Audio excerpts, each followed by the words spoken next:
शायद इसीलिए हमारी नमाजें बेअसर हैं, हमारे सजदे खाली हैं, हमारी आंखों में आंसू नहीं और दिल में लर्जा नहीं, क्योंकि हमने सूरतुल फातिहा को याद तो किया मगर समझा नहीं, हमने उसे पढ़ा मगर उसे जिया नहीं।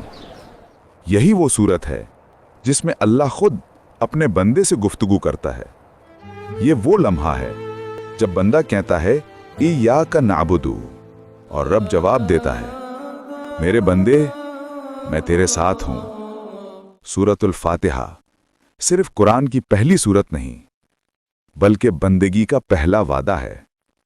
ये मोहब्बत का पहला लम्ज़ है, वो दरवाज़ा है जिसके पार सुकून खड़ा है। मगर हमने इस दरवाजे को बस ज़बानी पढ़ा, दिल से कभी खोला नहीं। और यही वजह है कि हम नमाज पढ़ते हैं मगर अल्लाह से नहीं जुड़ पाते, क्योंकि नमाज पढ़ने से नहीं महसूस करने से बनती है।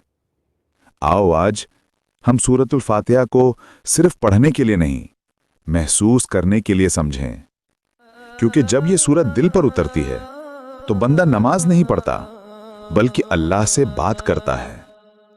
जब मक्का के लोग गुमराही में थे, दिलों पर शिर्क का पर्दा छाया हुआ था, हर कोई अपने रब को भूल चुका था, तब अल्लाह ने यह सूरत नाजिल फरमाई ताकि बंदे को दोबारा याद दिलाए मैं तुम्हारा रब हूं, तुम्हारा सहारा, तुम्हारा राज़िक, तुम्हारी पनाह।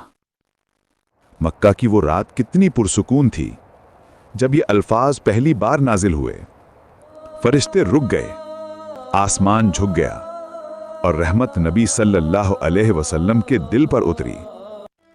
हर मोमिन जब सूरतुल फातिहा पढ़ता है तो वो दरअसल अल्लाह से गुफ्तगू करता है।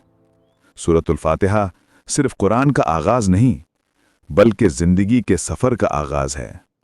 इसीलिए इसे अल फातिहा कहा गया, यानी खोलने वाली, क्योंकि यही सूरत वो दरवाजा खोलती है जो बंदे को रब तक ले जाती है।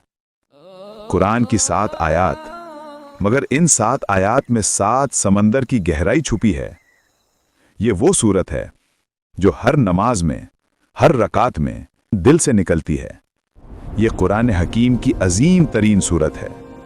इस सूरत मुबारका को उम्मुल कुरान और असासुल कुरान भी कहा गया है, यानी ये पूरे कुरान के लिए जड़, बुनियाद और असास की हैसियत रखती है।